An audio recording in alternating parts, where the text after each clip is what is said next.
Hello everyone, welcome to another exciting edition of Shootin' the Breeze with Gino. It's Friday, TGIF.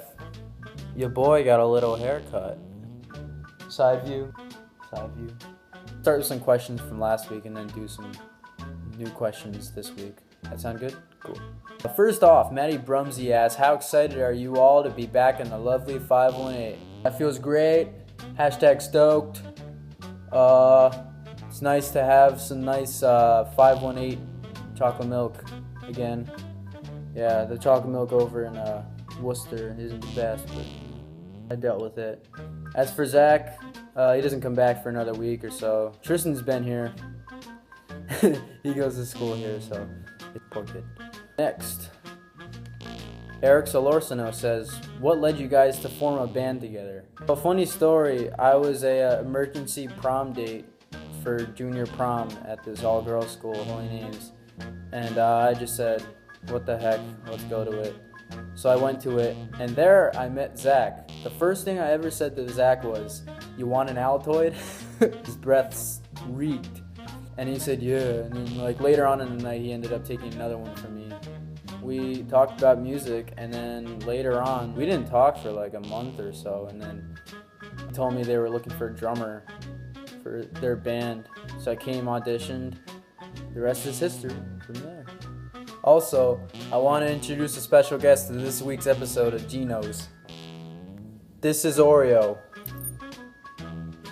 He's fat, he's stupid. Go follow his Instagram page. I'm going to put it right here. He doesn't have an Instagram page, don't follow him. He's going on 14 years now. He's a Shih Tzu. Some people call it Shih Tzu. He's Chinese. Moving on. Northway Matt says, best local band. What are your favorite local bands? Ooh, Northway, this guy's bummed. I pulled my neck hard. Head banging to head talk.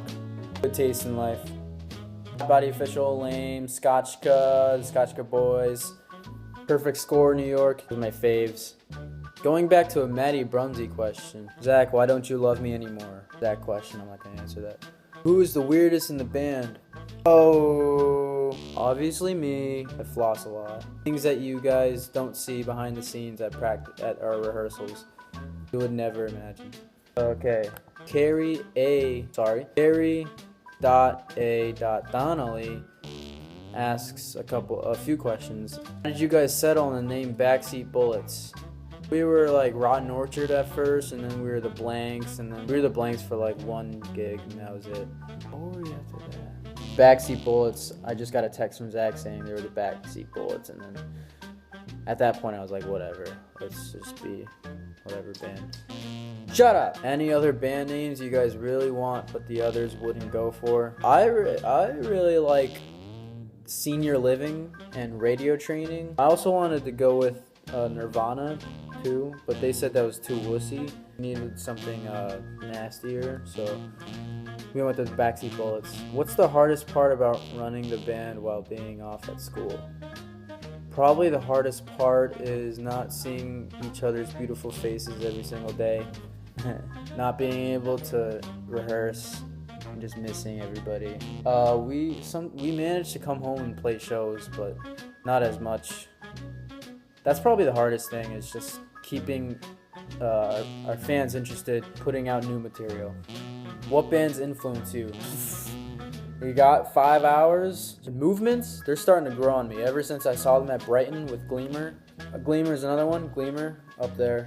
Basement, Pup, Title Fight, Turnover, Happy Diving, Super Heaven, The Northway, Perfect Score, Scotchka. They're all great. They all have an influence on me. They all make me who I am. If you decided to play another style of music, what would it be? Experimental Bolivian rap. I think we could do some wacky stuff with it. Either that or like reggae. This dog, let me tell you. If anyone wants Oreo, by the way, we'll be selling him on the Facebook Marketplace for a whopping $1. Starting tomorrow, so look out for that. Thanks, this has been another edition of Shootin' the Breeze with Gino. I'll see you next week. Let me know what you want me to answer and comment on. Bye.